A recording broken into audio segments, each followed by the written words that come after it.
Hi friends, எல்லாருக்கும் வணக்கம். பாப்பாவுக்கு வந்து 10th ரிசல்ட் வந்திருக்கு. அவள் வந்து சிபிஎஸ்சி தான் படிச்சுருந்தா. செகண்ட் ஸ்டாண்டர்ட்லேருந்தே சிபிஎஸ்சி தான் அவள் படிச்சுட்டு இருந்தா. சிபிஎஸ்சி ரிசல்ட் வந்து 15th அன்றைக்கே வெளியிட்டுட்டாங்க. இருந்தாலுமே நாங்கள் வந்து பதட்டமாகவும் டென்ஷனாகவும் தான் இருந்தோம். எப்படி வருதோ ரிசல்ட்டுன்னு அவள் கடைசி நேரத்துலேருந்து யோசிச்சுட்டே இருந்தா. அலாட் பண்ணோடனே 14th அன்றைக்கே வந்து அவளுக்கு வந்து டே வந்து அறிவிச்சிட்டாங்க. மிஸ்ஸும் வந்து லிங்க்கெல்லாம் இது பண்ணி ரெடியாக வச்சிங்க, சர்வே ப்ராப்ளம் ஆகிடும் அப்படின்ட்டு நாங்களும் ரெடியாக அலர்ட்டாக இருந்தோம். அப்புறம் பார்த்தா 15th வந்து காலையில் வரும், மதியானம் வரும்னு அப்படியே எதிர்பார்த்துட்டே போயிட்டு ஈவினிங்காக ஒரு 4:50க்கு 5 o'clock தான் வந்து ரிசல்ட் வந்துச்சு. அப்போ தான் ரிசல்ட் வந்தோடனே நாங்கள் 2 பேரும் தான் வீட்டில் இருந்தோம். ஒரே பதட்டமாக ஆயிடுச்சு. ஓப்பன் பண்ணுறா, அவளும் லேப்டாப்பில் இதில் செல்லுலையும் ஓப்பன் பண்ணுறா. டிஜிலாக் தான் போனேன், அதனால் வந்து அது ஓப்பனே ஆகலை. ஏதோ டீட்டெயில் கேட்குதோ, அதனால் வந்து ரிசல்ட்டு காமிக்கவே இல்லை. சரின்ட்டு நான் அப்புறம் ஒரு ஃப்ரெண்டு அந்த நேரத்தில் ஃபோன் பண்ணிட்டாங்க. ஃபோன் பண்ணி மார்க்கு என்னன்னு கேட்டுட்டாங்க. கேட்டோன்னே நாங்களே இப்போ தான் பார்த்துட்ருக்கோம்ப்பா, பார்த்துட்டு உங்களுக்கு நாங்கள் சொல்கிறோம் அப்படின்னுட்டு. என்னடா வெப்சைட் மூலம் அப்புறம் போனோம் சொல்லி தருகிறா. அப்புறம் வெப்சைட் மூலம் போனோடனே ஓப்பன் ஆயிடுச்சு. ஓப்பன் ஆனே மார்க் பார்த்துட்டா. மார்க்கை பார்த்த உடனே ஸ்கூலுக்கு வர சொல்லி மெசேஜ் வேறு வந்திருந்தது. ஏன்னா அதையும் பார்த்துட்டு இந்த மார்க்கு பார்த்தோன்னே எல்லாத்துலேயும் வந்து அவளுக்கு ஒரே ரொம்ப தேம்பி அழ ஆரம்பிச்சுட்டா. ஏன் அப்படி அழுகுறா? அவளை வந்து அழவனானும் சொல்ல எனக்கு இல்லை. ஏன்னா அவள் வந்து 365 நாள், ஒரு வருஷம் அவளோட உழைப்பு. என்ன ஸ்கூலில் டீச் பண்ணாலும், நான் என்ன கைட் பண்ணாலுமே அவளுக்கு தனியாக செப்பரேட்டாக டிவி பார்க்காத, செல்லு பார்க்காத, படிமா, போர்டு எக்ஸாமா, இது வந்து நீ வந்து சென்டம் எடுத்தா, சென்டம்க்கு எஃபோர்ட் போட்டால் தான் ஒரு 80% வரும். அந்த மாதிரி தான் நாங்கள் சொல்லி ரெடி பண்ணியிருந்தோம். அவளை முடிஞ்ச வரைக்கும் எஃபோர்ட் போட்டிருந்தா லாஸ்ட். ஆனால் இந்த எக்ஸாம் டைமில் ஒன் டே லீவ் விட்டு எக்ஸாம் வருது பாருங்க. அப்போல்லாம் அவள் படிக்கிறதே இல்லை, ரிவைஸ் பண்ணுறதும் இல்லை. அப்போ கேஷுவலாக இருந்துட்டா. சரி, நானும் வந்து லாஸ்ட் மினிட்ல வந்து அவளை ஸ்போர்ட்ஸ் பண்ண வேணாம் அப்படின்ற மாதிரி இருந்தாச்சு. அவளும் எஃபோர்ட் போட்டு ரிசல்ட்டை பார்த்துட்டு ஒரு 20 மினிட்ஸ் கிட்டத்தட்ட அழுதாவும் நான் வந்து அவளை அழாத எதுவும் பண்ணாதன்னு சொல்லலாம் இல்லை.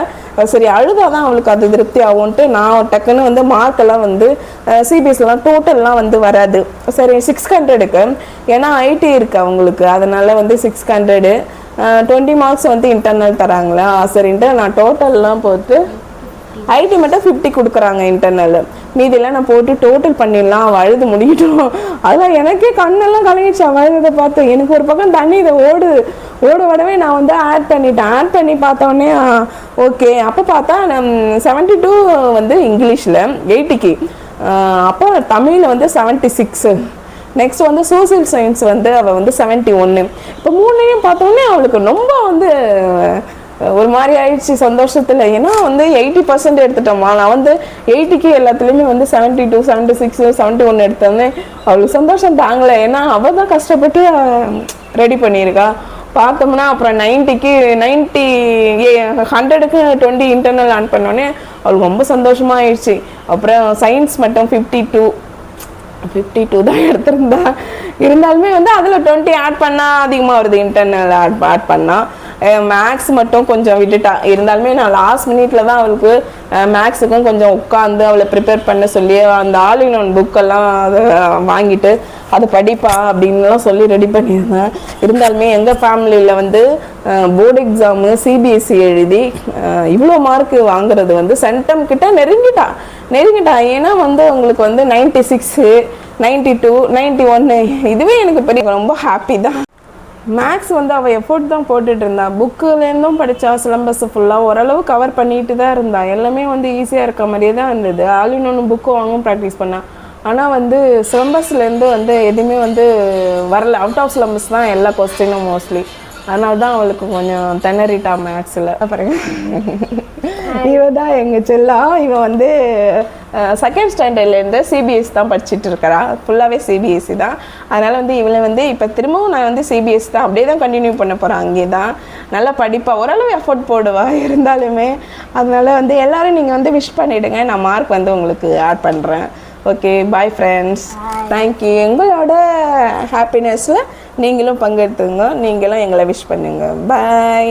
அடுத்த 2 இயர்ஸும் நாங்கள் உங்களை கண்டினியூ, நீங்கள் எங்களை வாட்ச் பண்ணிங்கன்னா எங்கள் பாப்பா எப்படி படிக்கிறா, எப்படி 12th தான் ஸ்கோர் பண்ணண்டா, இதில் விட்டுட்டேன்னா நீ சயின்ஸும் மேக்ஸும் ரொம்ப இது பண்ண ட்ரை பண்ணிகிட்டே இரு. 11th 12th வந்து நீ ரொம்ப டே பை டே அந்த வேலையை முடித்தாலே உனக்கு ஈஸியாகிடும் அப்படின்னு சொல்லிட்டு ரெடி பண்ணியிருக்கேன்.